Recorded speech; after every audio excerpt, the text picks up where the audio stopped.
The prophet also tells us, over the heads of the living creatures there was the likeness of a firmament, shining like rock crystal spread out above their heads, the dome of a spaceship, a space helmet, and also, when they went in any of their four directions, without turning as they went. The four wheels had rims, and their rims were full of eyes round about. Wheels with openings, as one might find in a mesh, or wheels with bulging protuberances, like stumpy spikes. Ezekiel doesn't make it very clear, but either would work to help a vehicle move in desert terrain. Then when the living creatures went, the wheels went beside them, and when the living creatures rose from the earth, the wheels rose. Of course. Ezekiel, what have you done to us?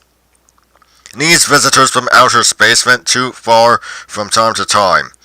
Another of the visitors from space writers, Brinsley Le Poire-Trench, who wrote The Sky People in 1960, suggests that the expulsion of humanity from the Garden of Eden came because some of the early visitors mated with Earthlings, and infuriated the galactic spaceman in chief.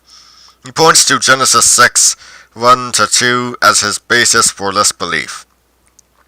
And it came to pass, when men began to multiply on the face of the earth, and daughters were born unto them, that the sons of God saw the daughters of men, and they were fair, and they took them wives of all they chose. Trench goes a little far, though. He also suggests that the original Garden of Eden was not on Earth, but on Mars, and that the Great Flood was what ended the Mars colony. The escape vehicle was Noah's Ark, not a boat at all, but a giant spaceship.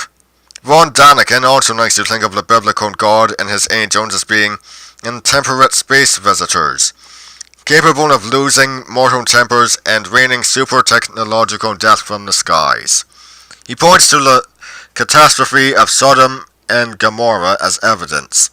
Two angels came to visit Abraham's brother, Lot, and were greatly disturbed when the local townspeople, a surely an evil group of citizens according to the Bible, tried to know them sexually.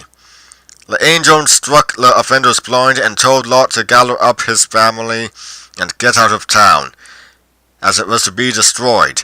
When Lot balked, the angels took him in hand and virtually dragged him from the city, telling him to hurry, to escape for thy life, look not behind thee, neither stay thou in the plain, escape to the mountain, lest thou be consumed.